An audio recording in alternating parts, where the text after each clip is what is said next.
सुरों का कोई मजहब नहीं होता, सुरों की कोई जात नहीं होती और सुरों के लिए सरहदों की बंदिशें भी नहीं होती। लता मंगेशकर के फैंस के दिलों में उनके लिए कितना प्यार और इज्जत है, ये एक बार फिर साबित हो गया। लता मंगेशकर के निधन की खबर से सरहद पार पाकिस्तान में भी उनके लाखों करोड़ों चाहने वाले गमगीन हैं। लता मंगेशकर के निधन के बाद पाकिस्तानी मीडिया और प्रधानमंत्री इमरान खान समेत कई राजनेताओं ने भी लता दीदी को श्रद्धांजलि दी। नाम गुम जाएगा, चेहरा ही बदल जाएगा, मेरी आवाज़ ही पहचान है, गर याद रहे। इंडियन सिनेमा की सुरों की मलका लता मंगेशकर अब हमारे दरमियान नहीं रहीं। लता मंगेशकर और मलका तरन्नुम नूरजहां दोनों एक दूसरे से बेहद मोहब्बत करती थी। लता मंगेशकर वो एक नाम, वो एक शख्सियत, वो एक गायिका जिनकी जादुई आवाज के देश ही नहीं बल्कि दुनिया में करोड़ों फैंस हैं। 6 फरवरी 2022 की सुबह 8:12 पर लता मंगेशकर ने मुंबई के ब्रीच कैंडी अस्पताल में अंतिम सांस ली। उनके निधन की खबर से देश ही नहीं बल्कि सरहद पार पाकिस्तान में भी उनके लाखों करोड़ों फैंस गमगीन हैं। लता मंगेशकर को याद करते हुए पाकिस्तानी मीडिया ने भी सुर सामग्री कही जाने वाली लता दीदी को भावभीनी श्रद्धांजलि दी। और नाम गुम जाएगा, चेहरा ही बदल जाएगा, मेरी आवाज़ ही पहचान है, गर याद रहे। इंडियन सिनेमा की सुरों की मलका लता मंगेशकर अब हमारे दरमियान नहीं रहीं। वो कोविड-19 के बायस तिबी मसाइल का शिकार थीं। भारतीय सदर और वज़ीर आज़म ने उनके आनजहानी होने पर अफसोस का इजहार किया। भारत में 2 रोज़ा शोक का ऐलान किया गया। भारतीय परचम सरनिगू रहेगा। डॉक्टर्स के मुताबिक लता मंगेशकर के मुतादिद आज़ा काम करना छोड़ गए थे। भारतीय मीडिया के मुताबिक लता मंगेशकर की आखिरी रसूमात आज शाम मुंबई में अदा की जाएंगी। सरकारी एजाज़ के साथ उनका क्रियाक्रम किया जाएगा। लेजेंड गुलकारा के इंतकाल पर भारत में 2 रोज़ा कौमी शोक का ऐलान किया है। इस दौरान भारतीय परचम सरनिगू रहेगा। ARY न्यूज ने अपने एक प्रोग्राम में लता मंगेशकर को श्रद्धांजलि देते हुए दिखाया कि पाकिस्तान की मल्लिकाए तरन्नुम कहे जाने वाली नूरजहां और लता मंगेशकर के बीच इज्जत और सुरों का कितना गहरा रिश्ता था। दोनों एक दूसरे की इज्जत ही नहीं बल्कि एक दूसरे से बहुत प्यार भी करती थी। लता मंगेशकर और मलका तरन्नुम नूरजहां दोनों एक दूसरे से बेहद मोहब्बत करती थी। दोनों की पहली मुलाकात कैसी थी, कौन किसका कितना परिस्तार था, जानते हैं इस रिपोर्ट में। आवाज, अल्फाज और गायकी सिर्फ मोहब्बत। मलका तरन्नुम नूरजहां और सुरों की मलका लता मंगेशकर, दोनों में इज्जत, मोहब्बत और सुर का हसीन रिश्ता। सुरों का कोई मजहब नहीं होता, सुरों की कोई जात नहीं होती और सुरों के लिए सरहदों की बंदिशें भी नहीं होती। शायद इसीलिए पाकिस्तान के एक बड़े न्यूज चैनल दुनिया न्यूज ने भी लता दीदी को श्रद्धांजलि देते हुए लता मंगेशकर एक पुराना इंटरव्यू दिखाया। बहुत शुक्रिया लता जी, ये तो हमारे लिए बहुत बड़ी बात है, आपने इतना गुनगुनाया। मुझे तो यकीन नहीं हो रहा, मैंने आपका इंटरव्यू किया, आपसे मुखातिब हूँ, आपके मुंह से अपना नाम सुनना मेरे लिए बहुत बड़ी एजाज की बात है यार। अरे जनाब कामरान। पत्रकार कामरान आज भी उस लम्हे को याद करते हैं जब लता मंगेशकर इंटरव्यू के बाद उन्हें अपने पूजा के कमरे में लेकर गई थी। ये मेरी मदर की तस्वीर है। अच्छा। ये मेरे पिताजी की तस्वीर है। अच्छा। और ये जो आप देख रहे हैं तस्वीर, इस पर ये मंगेश है, उस पर से हम लोग मंगेशकर हैं। अच्छा अच्छा अच्छा अच्छा अच्छा, ये इस वजह से मंगेशकर है। ये मंगेश है और वो गांव जो है गोवा में, उसका नाम मांगेरिश है। अच्छा। तो मांगेरिश पर से हमारा नाम है मंगेशकर। अच्छा अच्छा, आपका सरनेम मंगेशकर इस वजह से। मंगेशकर। तो कितनी दिन आप देर आके यहाँ पे करती हैं प्रार्थना पूजा? दिन में आप एक लोग बार? सुबह शाम। अच्छा, आप बहुत रिलीजियस हैं। सही, जब भी भजन बहुत दिल से गाती हैं आप। लता मंगेशकर से मिलना जिंदगी का एक महसूर कुन लम्हा था, एक तारीख थी, एक शहर था जो जारी और सारी रहा जब तक कि हमने उनसे रुखसत न लिया। पाकिस्तानी मीडिया ही नहीं बल्कि पाकिस्तान के प्रधानमंत्री इमरान खान ने भी लता मंगेशकर के निधन पर गहरा शोक जताया। उन्होंने अपने ट्वीट में लिखा कि लता मंगेशकर के निधन से उपमहाद्वीप ने दुनिया के महान गायकों में से एक को खो दिया है जिन्हें दुनिया जानती है। दुनिया में ना जाने कितने लोगों को उनके गीतों को सुनकर आनंद मिला है। पाकिस्तान के सूचना और प्रसारण मंत्री फवाद चौधरी ने भी लता मंगेशकर के निधन पर गहरा शोक जताया।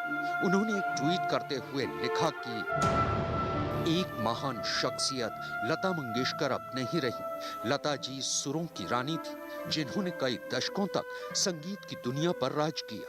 लता मंगेशकर के जैसा कोई नहीं था और लता जी की आवाज लोगों के दिलों पर हमेशा राज करती रहेगी। पूर्व पाकिस्तानी क्रिकेटर रमीज राजा ने भी लता मंगेशकर को एक ट्वीट के जरिए भावभीनी श्रद्धांजलि दी। उन्होंने लिखा कि लता मंगेशकर नम्रता और सादगी की प्रतिमूर्ति थी और इसलिए महान थी। सभी के लिए एक सबक। पहले किशोर कुमार और अब उनकी मौत से मैं टूट गया हूं। पाकिस्तान की क्रिकेट टीम के मौजूदा कप्तान बाबर आजम ने भी लता मंगेशकर को श्रद्धांजलि देते हुए ट्वीट किया, एक स्वर्णिम युग का अंत। उनकी जादुई आवाज और विरासत दुनिया भर में लाखों लोगों के दिलों में जिंदा रहेगी। एक अद्वितीय शख्सियत। पाकिस्तान के सीनियर पत्रकार हामिद मीर ने अपने ट्वीट में लिखा कि लता मंगेशकर उनके गीतों के जरिए हमेशा जिंदा रहेंगी। यकीनन लता मंगेशकर एक बेमिसाल गायिका थी। करीब 60 साल तक उनकी आवाज का जादू लोगों के सर चढ़कर बोला। यही वजह है कि उनके निधन पर पूरी दुनिया में उनके फैन गमगीन हैं। भले ही लता मंगेशकर आज हमारे बीच नहीं है, लेकिन उनकी याद उनकी आवाज की शक्ल में सदियों तक दुनिया भर में उनके फैंस के चेहरों पर मुस्कुराहट बिखेरती रहेगी। लता दीदी आज हमारे बीच नहीं रही। सुबह 8:12 पर उन्होंने आखिरी सांस ली। उनकी ना रहने की खबर के बाद पूरे देश में शोक की लहर है। लता दीदी ने 36 भाषाओं में 30,000 से ज्यादा गाने गाए। सिर्फ 13 साल की उम्र में लता मंगेशकर ने अपना पहला हिंदी गाना आपकी सेवा में गाया था। ये फिल्म 1946 में रिलीज हुई थी। लता जी ने कैसे फिल्मी दुनिया में अपने करियर की शुरुआत की, कैसे उन्होंने छोटी सी उम्र में मुंबई में अपना मुकाम बनाया। जावेद अख्तर के साथ लता दीदी ने अपने जीवन के संघर्ष की बातें शेयर की। आपको दिखाते हैं लता दी के साथ ये यादगार इंटरव्यू। एक आपका गाना था जैसे आएगा आने वाला, अब वो उसमें जो चैन है, एक चीज जो चली गई वो है चैन। और जब वो शुरू होता है तो एक तो मिनट 1.5 मिनट तो लगता है वो उसमें रिदम पे आने के लिए, उसमें एडलिप चलता रहता है। मगर आज भी उसका वो शुरू होता है और पूरा ऑडिटोरियम जो है क्लैप करता है। उनमें से बहुत से लोग तो ऐसे होंगे हॉल में बैठे हुए जो पैदा ही नहीं होंगे जब महल रिलीज हुई, बिल्कुल, लेकिन उनको भी उस गाने से उतनी ही मोहब्बत है। और आजकल ये मैं बताना चाहूँगा टीवी पे कि ये गाने आपने पूरे के पूरे ऑर्केस्ट्रा के साथ खड़े होके गाए। उस ज़माने में तो सहूलतें नहीं थी जो आज है। अब तो एक एक लाइन अलग गाई जा सकती है। तो ये गाने का तजुर्बा क्या रहा, किस तरह से आपने गाया था आएगा आने वाला? ये कमाल तजुर्बा है। जावेद साहब, स्टूडियो पूरा खाली था। रिकॉर्डिंग जो उनका थिएटर था वो बहुत छोटा था, पर ये गाना उन्होंने स्टूडियो में रिकॉर्ड किया जहाँ शूटिंग होती है। अच्छा, कौन से स्टूडियो? मालाड, बॉम्बे टॉकीज। अच्छा। गाना हमने शुरू किया तो डायरेक्टर साहब ने आके कहा कि मैं इफेक्ट चाहता हूँ जो शेर है वो दूर से सुनाई दे। अब मैं माइक के सामने हूँ तो दूर से हो ही नहीं सकता है। तो पहले तो वो सुनते रहे, बहुत देर तक चलता रहा। फिर मुझे उन्होंने कहा कि लता तुम एक काम करो, माइक यहाँ है, तुम वहाँ जाओ। किसने? Music director. म्यूजिक डायरेक्टर को डायरेक्टर ने कहा और वो सब ने मिल के तय किया, तुम जाओ वहाँ जाओ, वहाँ खड़ी हो जाओ। मैंने कहा अच्छा, मैं वहाँ गई। अब म्यूजिक इधर बज रहा है तो उन्होंने कहा कि वहाँ से शेर शुरू करो, खामोश है ज़माना, चुपचाप है सितारे, ये मैं वहाँ। और कहने लगे एक एक कदम चलती हुई आओ और जहाँ आएगा आने वाला होगा तब तुम माइक के पास आ जाना। और जावेद साहब ये कितनी मर्तबा चला मैं आपको बता नहीं सकती हूँ। कभी मैं दूर रह जाती थी, कभी नजदीक आ जाती थी। और फिर जाओ आओ, ये तो वो गाना इस तरह रिकॉर्ड हुआ। ये गाना तो माइक को गाना चाहिए, आएगा आने वाला। वाह। तो ये अब उस जमाने तो ये सब उस जमाने में, टेक्निकल हाँ, फैसिलिटी नहीं बिल्कुल, थी, टेक्निकल एको फैसिलिटी की, नहीं। डिस्टेंसिंग की, और ये टेप भी नहीं था रिकॉर्ड के लिए, डायरेक्ट फिल्म पे डायरेक्ट फिल्म रिकॉर्डिंग। पे करते थे। ओह हो। और वो क्या करते थे कि ये गाना रिकॉर्ड होता था, जी। फिर वो उसको धो के सुनते थे, और फिर दोबारा फोन आता था कि कल रिकॉर्डिंग है, फिर है फिर आइए। इतना लंबा चौड़ा इतना गाना, लंबा इतना- चौड़ा गाना, और वो एक इसमें गाया था, मतलब ये नहीं कि जी, जी, बीच में गैप वो दे तो है के ही नहीं उस कुछ जमाने में, ये उसमें सहूलत मौका ही थी। नहीं मिला। जी जी जी। ये ज्यादातर गाने जो उस जमाने के 50-60s के हैं, पूरा ऑर्केस्ट्रा के हाँ, साथ गाए आपने, बिल्कुल। कि एक जरा सी कहीं गलती हो जाए, एक तो तबले पूरा। पे भी उंगली गलत पड़ जाए तो पूरा गाना फिर से, तो वो बड़ा मुश्किल काम होगा। तो आज तो बड़ी सहूलतें हो गई हैं, लेकिन फिर भी वो क्वालिटी नहीं दिखाई देती। तो आज के जो यंग सिंगर्स हैं, और वो सब आपके चाहने वाले ही हैं, उनको आप क्या सजेशन देना चाहेंगे, क्या एडवाइस है? मैं एडवाइस तो क्या दूं, सभी मेरे हिसाब से पुराने हैं। नए में मुझे एक श्रेया नज़र आती है, और तो कोई नज़र नहीं आता है, या सुनिधि चौहान। तो मुझे सुनिधि अच्छी लगती है, पर जितने गाने वाले आए, मतलब उसमें मुझे कविता और अलका ये ज़्यादा समझदार, मतलब गाना समझ के गाती थी।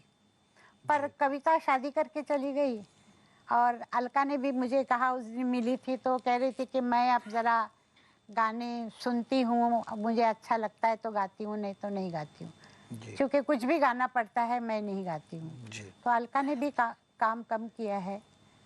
तो बाकी बहुत सारे गा रहे हैं, नए नए आए हैं, मैंने सुना। आजकल कुछ ऐसा हो गया है लता जी, के लोगों को लगता है कि भाई हम तो लाइट म्यूजिक में जा रहे हैं, हम तो प्लेबैक सिंगिंग करना चाहते हैं, हम तो फिल्म के गाने गाना चाहते हैं, तो हमें क्या ज़रूरत है कि हम क्लासिकल सीखें कि ये राग क्या है और वो राग क्या है और रियाज करें, हमें कोई क्लासिकल सिंगर तो बनना नहीं।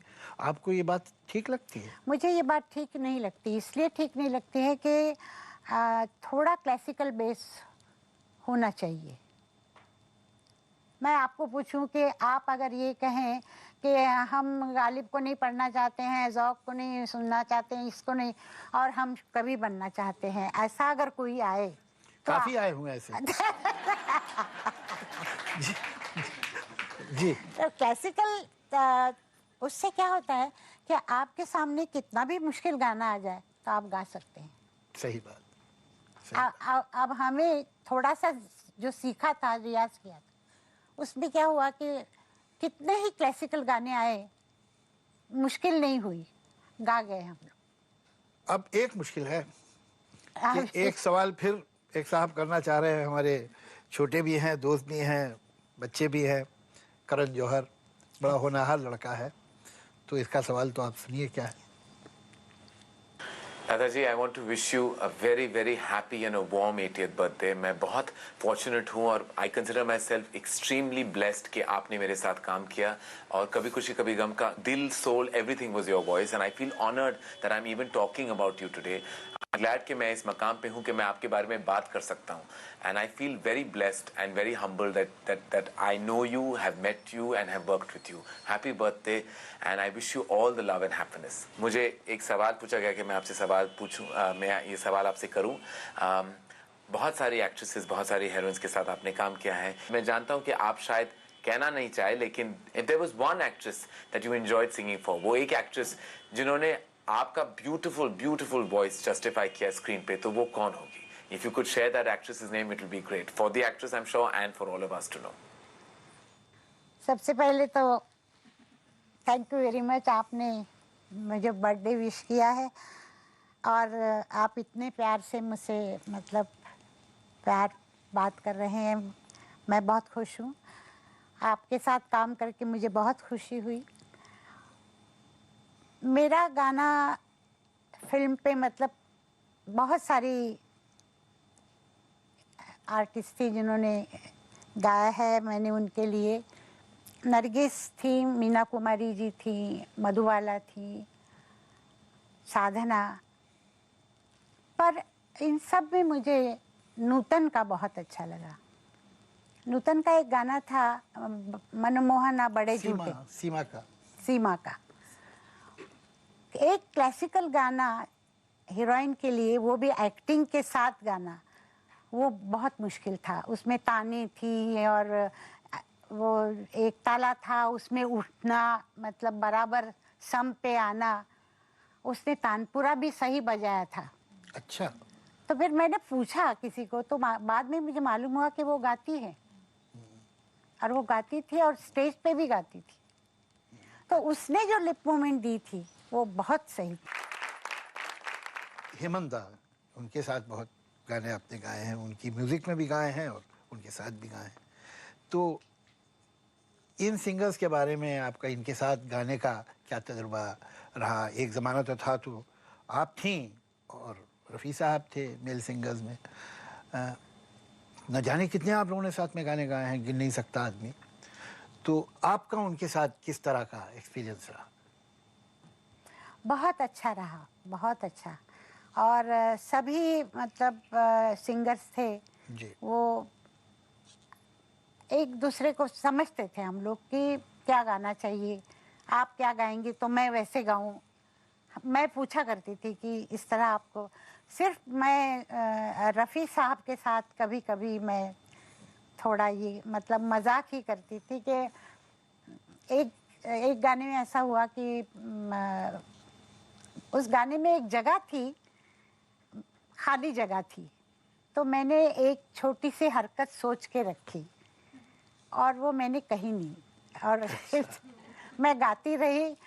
और जब टेक हुआ फाइनल, मैंने वो गाया तो रफ़ी साहब बहुत नाराज हुए।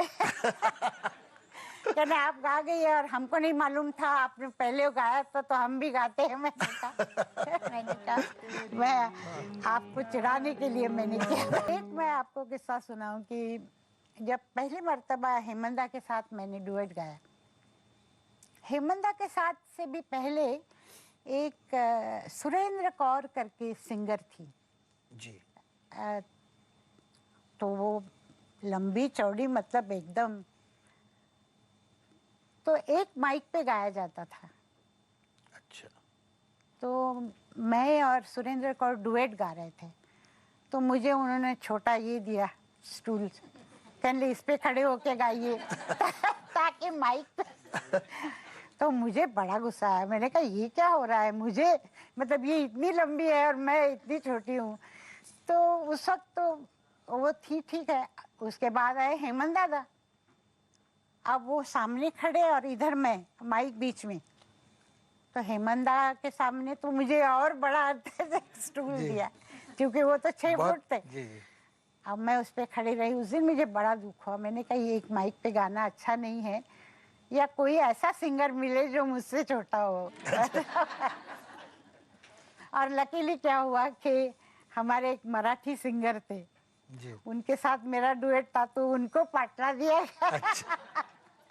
वैसे आपको काफी सिंगर मिले हैं जो आपसे छोटे थे। अच्छा। ऐसी बात नहीं। मुकेश जी के साथ भी आप बहुत, मेरा बहुत अच्छा था उनके साथ। और मुकेश भैया का गाना मतलब बड़ा लिमिटेड था उनका, मतलब जो खास टाइप के गाने वो गाते थे। नीचे ज्यादा हो तो अच्छा लगता था उनको, ऊंचा हो तो थोड़ा थक जाते थे और कंटालते। तो उनकी एक बात मुझे हमेशा अच्छी लगती थी कि एक दिन हम लोग गा रहे थे तो कोई फ्लूट बजा रहा था, तो उसने एकदम से बेसुरा कुछ बजाया। तो उन्होंने वहीं से पूछा, अरे मेरी कॉपी कौन कर रहा है? अच्छा। आपका एक गाना था और मुझे याद आया, मतलब जिसके बारे में लोग बात करते हैं और वो उस पिक्चर की पहचान बन गया है गाना, प्यार किया तो डरना क्या। फिर फिल्में भी बनी हैं इस टाइटल से, प्यार किया तो डरना क्या। उसमें भी कुछ ऐसा एको था। तो वो उस जमाने में ये टेक्नोलॉजी आ गई थी, इसमें भी आपने कुछ वॉक करके और चल के कुछ किया था? नहीं, हाँ थोड़ा सा किया था। वो एको का हमने इफेक्ट दिया था मुंह फेर के, मतलब माइक के सामने एक ये गा के फिर इधर मैं ये किया जी। और मैं गाती गई, वैसे उन्होंने किया था। कितने बहुत मतलब उस जमाने में तो 50s 60s तक, इवन 70s तक, तो ये सारी जो आज टेक्नोलॉजी आ गई ये सब थी नहीं। पर क्या हुआ है, टेक्नोलॉजी आई है, बहुत अच्छा है, बहुत अच्छा रहा। आजकल तो ये भी होने लगा है कि अगर आप बेसुरा गा जाए तो उसको सुर में भी करते हैं। जी जी। ये भी है, जी हाँ, मशीन आ गई। जी हाँ, सही। तो ये सब आया है, पर वो गाने की जो एक आत्मा थी वो गई। वो चली गई। अच्छा, मैं इतने सारे सिंगर्स के बारे में आपसे सवाल कर लिया, और एक और सिंगर जिसके साथ आपने गाने काफ़ी गाए, उनके बारे में पूछा नहीं आपसे मैंने, और वो सिंगर है आशा भोसले। अच्छा। जो न सिर्फ सिंगर हैं, और आप दोनों के भी डुएट्स बहुत से हैं, और आपकी बहन भी हैं। मुझे एक बात बड़ी अजीब लगती है लता जी, मैं तो आपको भी जानता हूँ, लता जी को, आशा जी को भी जानता हूँ, दोनों से अलग अलग भी मिला हूँ, साथ भी मिला हूँ, और ये भी मैं जानता हूँ कि आप एक बिल्डिंग में एक फ्लोर पे रहते हैं, जहाँ एक फ्लैट इधर एक फ्लैट है, और बीच में दरवाज़ा खुला रहता है, और इधर से उधर, उधर से इधर भी बच्चे भागते फिरते हैं।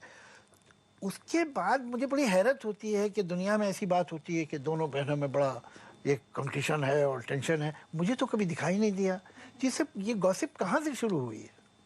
नहीं जावेद साहब, ऐसी तो कोई बात है नहीं। जैसे आपने कहा कि कोई टेंशन या कुछ नहीं है, पर कुछ लोग मज़ा लेते हैं इधर की उधर बात करके जी। कि मुझे आके कह दे कि आशा आपके लिए ये कह रही थी, आशा को जाके ये कह दे कि लता ने ये कहा। तो इस तरह का कुछ लोग करते रहते हैं, बाकी मेरे उसके तो कोई मतलब। हाँ, मुझे तो और वैसा भी जहाँ तक गाने का स्टाइल है, उसका स्टाइल बिल्कुल अलग है, मेरा बहुत अलग है। मैंने कभी ज़्यादा कैबरे सॉन्ग गाए नहीं, उसने हर तरह का गाना गाया, बल्कि मैं कहूँगी कि वो वर्सेटाइल सिंगर है।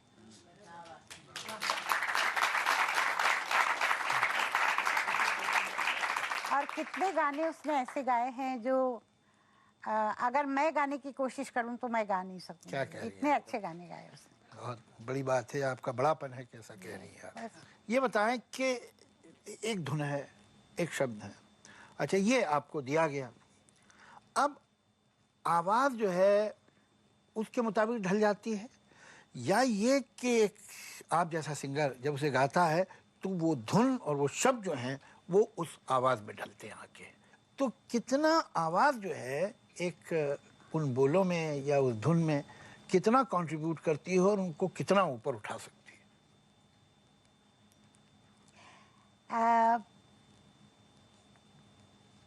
उठा सकती है, मतलब अगर वो सिंगर उसको समझे तो। बोलों को, चूंकि फिल्म का गाना है तो सिचुएशन को, कौन गा रहा है वो, और गाना किस तरह से लिखा गया है और क्या ट्यून है उसकी। जैसे एक गाना था, मुझे पंचम ने समझाया कि ये गाना इस तरह से होना चाहिए, तो वो गाना गाया था मैंने, बाहों में चले आओ जी। तो वो सॉफ्ट गाया था, तो उसने कहा था कि सॉफ्ट ही गाना है, क्योंकि वो अंदर है कमरे में और उसको रात का वक्त है, उसको वो चिढ़ा रही है और फिर वो करता है। जी जी। तो वो सारा गाना सॉफ्ट ही गाया था मैंने, विस्पर में। जी हाँ। एक और गाना भी है वो अनुपमा का, कुछ दिल ने कहा। कुछ दिल ने कहा। तो उसमें वो चैन, वो शांति, ऐसा लगता है गाना सुनने में लगता है सुबह हो रही है, वो महसूस होता है। वो जो एक ज़रूरत थी, वो खामोश सी लड़की का गाना है, तो उसमें उसकी आवाज़ में आपने वो खामोशी किसी तरह से कैप्चर कर ली कि वो गा रही है लेकिन लगता है ये चुप रहती है। ये पता नहीं कैसे करती हैं आप, क्या तरकीब है, किस तरह तैयार करती हैं आप अपने आप को एक गाने की? मैं कोशिश करती हूँ उस कैरेक्टर में जाके, मैं ही वो कैरेक्टर हूँ, वो बन के मैं गाती हूँ, मैं वही कोशिश करती हूँ। वाह वाह, क्या बात है।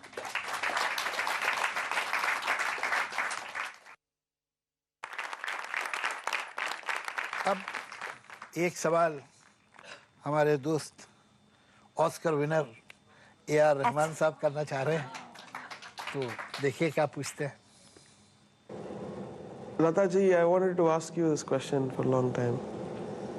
I think when you started so young as a singer, and you've been singing, you've seen the best of melody makers and lyricists and probably everybody.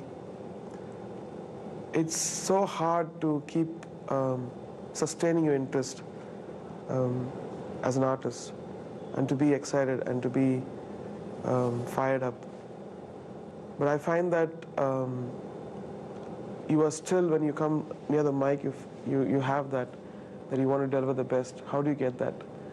Because when I sometimes feel that, I feel frustrated that, because I've been working from the age of 12, that you go and then, what will I be thinking at the age of, if I live, unfortunately, till 70 or 80, what is that thing which I need to learn from you to stay interested in life and in music?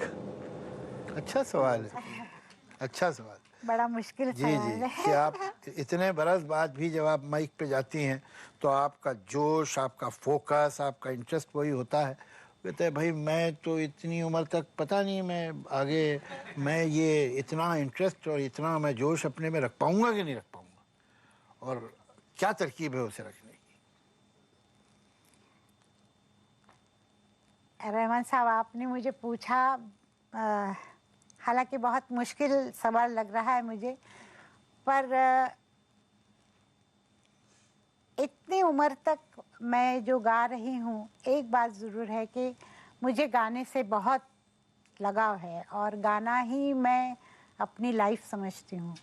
और जब मैं काम करती हूँ तो मैं उसके सिवा और कुछ सोचती नहीं हूँ। कोई भी दुनिया की चीज़ मुझे उस वक्त रोक नहीं सकती है।